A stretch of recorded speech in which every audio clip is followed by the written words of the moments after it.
तो सवाल ये है कि क्या अभी ये गिरावट और बढ़ने वाली है या मार्केट यहाँ से अब रिकवर होगा, इसी पर हम बात करेंगे। वंदना भारती हमारे साथ हैं एसएमसी ग्लोबल की। वंदना जी, बहुत स्वागत है आपका। क्या लगता है आपको गोल्ड में क्या करना चाहिए अभी? संजय जी, मुझे लग रहा है कि गोल्ड यहाँ से अभी और करेक्ट होगा और इसी करेक्शन का हम इंतजार भी कर रहे थे कि रैली काफी हीटअप हो गई है, यहाँ से फॉल आना चाहिए। तो मेरे ख्याल से अभी करेक्शन मोड में ये कमोडिटी रहेगी और सेल साइड रहना चाहिए। एक मुझे लग रहा है कि 70,800-700 के करीब ये कमोडिटी रुक सकती है फॉर द टाइम बिंग। लेकिन अगर ओवरऑल देखा जाए तो मुझे लग रहा है कि 68,000 तक प्राइसेस नीचे की तरफ आएगा। अच्छा, ओके। चांदी पर क्या व्यू वंदना जी आपका? चांदी में भी करेक्शन आया है।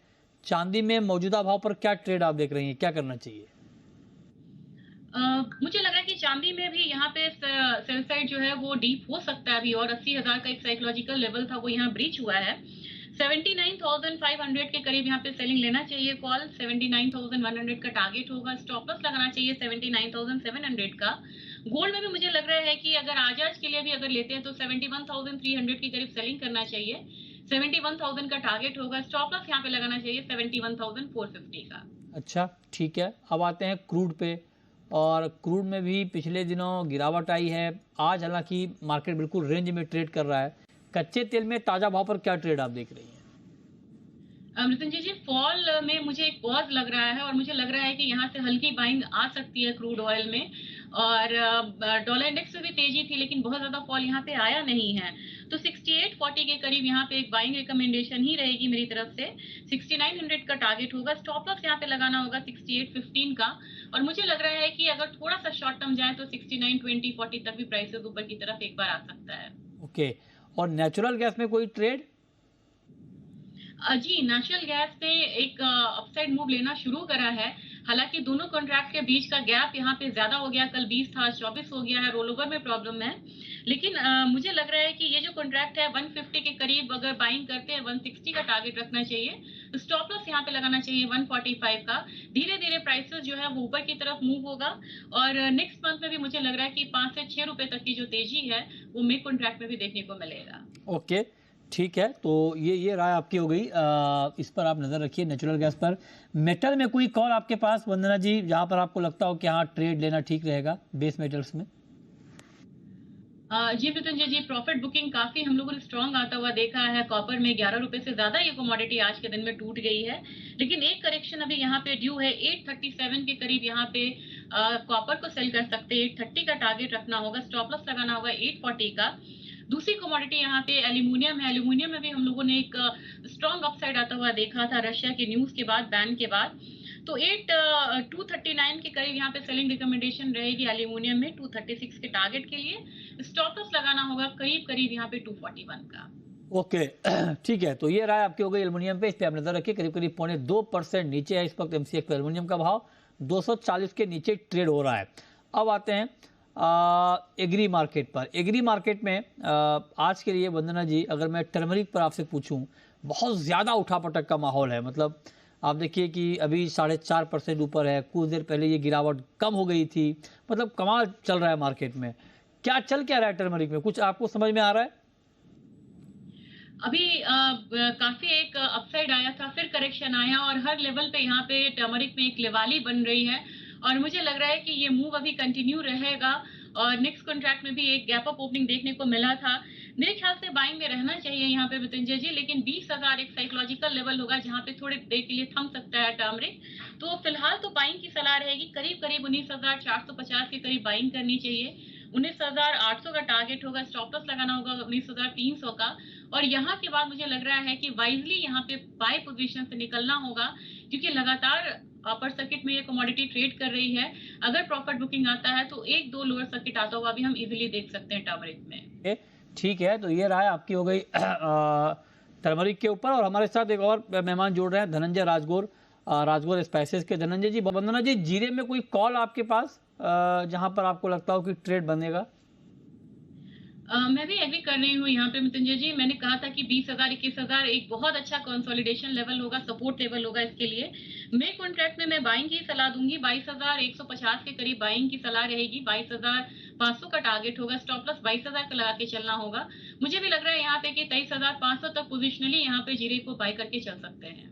अच्छा, आप कह रहे हैं कि जीरे में पोजिशनल बाई करना ठीक रहेगा, लेकिन धनंजय जी आप बताइए कि क्या ये माना जाए कि 21,500 के आसपास, वंदना जी कैस्टर में कुछ व्यू आपका नया बन रहा है? कैस्टर में अब यहाँ से एक रिवर्सल थोड़ा सा दिख रहा है हल्का, तो 58.25 के करीब बाइंग की सलाह रहेगी, 58.75 का टारगेट होगा, स्टॉप लॉस यहाँ पे लगाना होगा 5800 का। ओके। अच्छा, कोरिएंडर में क्या करें? अभी कच्चा कोरिएंडर में भी धीरे धीरे तेजी का माहौल बन रहा है, क्या करें? जी, इसे सपोर्ट मिल रहा है मृत्युंजय जी बाकी मसालों से, तो मुझे लग रहा है कि इसमें भी जो बाइंग है वो अच्छी खासी बनेगी। मई में ज्यादा मूवमेंट है, मई में 1.25% ऊपर है, तो जून में सिर्फ ये 0.75% ऊपर है, तो मेरे ख्याल से मई में बाइंग करनी चाहिए। 75-80 के करीब यहाँ पे बाइंग की सलाह रहेगी। इसका टारगेट मेरा थोड़ा लंबा होगा, करीब करीब मुझे पहला टारगेट 7800 का लग रहा है, स्टॉप लॉस लगाना चाहिए 7500 का। लेकिन यहाँ पे मुझे लग रहा है कि प्राइसेस एक बार यहाँ पे ऊपर की तरफ 8000 भी आ सकता है। 1000 तक आपको कोरिएंडर का भाव दिख रहा है, इस पर आप नजर रखिए। लेकिन अब ये तो हो गई इंट्राडे की बात, लेकिन थोड़ा पोजिशनल, थोड़ा लॉन्ग टर्म का व्यू आप जानते हैं। अगर कोई पोजिशनल ट्रेडर है तो क्या गोल्ड में और करेक्शन का वेट करना चाहिए उनको पोजिशनल ट्रेड के लिए? मृत्युंजय जी मैं कहूंगी कि उन्हें वेट करना चाहिए। मुझे लग रहा है कि एक बार नीचे की तरफ $25-35 तक गिर सकता है यहाँ पे गोल्ड, और इंटरनेशनल मार्केट में जो गिरावट होगी तो यहाँ पे भी उसका रिफ्लेक्शन अच्छा खासा यहाँ पे आएगा। तो मेरे ख्याल से अगर MCX की बात की जाए तो करीब करीब 70,500-200 के करीब ये कमोडिटी ऑलरेडी आ गई है। एक बार मुझे लग रहा है कि नीचे की तरफ 70,000 के करीब अगर बाइंग बनती भी है तो 71,200 का टारगेट रखते हुए फिर से बाई कर सकते हैं। ये बाय लेकिन अब पहली वाली रैली नहीं आएगी, तो अब जो भी बाइंग आएगी वो आप 700, 800, 1000 पॉइंट के लिए यहाँ पे करना चाहिए। 2000, 3000 पॉइंट की जो बाइंग का जो समय है वो चला गया है और एक कंसोलिडेशन मोड में यहाँ पे गोल्ड आ सकता है। तो 70,000 के करीब एक बाइंग बनेगी। पहला टारगेट 70,500 का रहना चाहिए, दूसरा होना चाहिए 70,800 का, स्टॉप लॉस यहाँ पे लगाना होगा करीब करीब यहाँ पे 69,750 का। चांदी में कुछ लोग कह रहे हैं कि गोल्ड से ज्यादा पोटेंशियल है। 1 लाख की बात तो अक्सर बहुत सारे एक्सपर्ट करते हैं, तो क्या 80,000 के आसपास आ जाना चांदी का, क्या ये अट्रैक्टिव प्राइस आपको दिख रहा है सिल्वर में बाइंग का? मुझे चांदी में लग रहा है कि एक बार 78,000 तो आएगी ये कमोडिटी। 2,000 पॉइंट का फॉल मुझे और लग रहा है, और 76,000 की भी एक पॉसिबिलिटी बनती है, लेकिन 78,000 जो है ये काफी बढ़िया लेवल रहेगा जहां फिर से बाइंग करनी चाहिए। 68,000 से हम लोगों ने 86,000 तक का मूव आता हुआ देखा है, तो बहुत बड़ी मूव ये कमोडिटी ने दिया है, और 6,000 पॉइंट का करेक्शन कोई बहुत बड़ा करेक्शन नहीं है। मेरे ख्याल से 78,000 बहुत बढ़िया लेवल रहेगा जहां पे बाइंग करके चलना चाहिए। आपको 1 लाख का प्राइस दिखता है चांदी में वंदना जी इस बार? मुझे इसमें तो नहीं लग रहा। फाइनेंशियल ईयर अगर हुआ तो मुझे लग रहा है कि प्राइसेस आ सकता है। कैलेंडर ईयर में थोड़ा मुश्किल है, क्योंकि ये जो रैली आई थी ये काफी स्ट्रॉन्ग रैली आई थी, तो मुझे लग रहा है कि एक बार 88-90,000 को टारगेट करना होगा। लाख के लिए एक साइकोलॉजिकल लेवल है, उसको क्रॉस करना बहुत मुश्किल है। $36 अगर कॉमिक्स आता है तो यहाँ पे हम लाख रुपए का जो लेवल है वो पार कर पाएंगे। तो मुझे लग रहा है कि फिलहाल 88 से 90,000 24 का टारगेट लेके चले तो वो काफी बढ़िया रहेगा। अच्छा, अगर सोने चांदी में एक कमोडिटी चुनना हो अभी पोजिशनल ट्रेड के लिए, तो आप किसको चुनेंगी?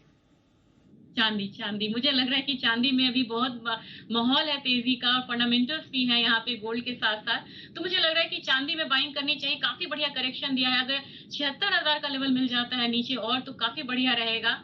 मुझे लग रहा है कि पहला टारगेट इसमें 80,000 होना चाहिए, दूसरा 84,000 होना चाहिए, स्टॉप लॉस बहुत छोटा बनेगा, वो होगा 74,000 का। तो मुझे चांदी लग रहा है कि बेहतर कमोडिटी है। अच्छा, तो गोल्ड का ईयर एंड टारगेट आपका बदला है या पहले की तरह उसी भाव पर आप कायम है? मैं 76,000 मुझे अभी भी लग रहा है। मुझे लग रहा है कि जो भी यहाँ पे स्ट्रॉन्ग मूव आनी थी वो आई है।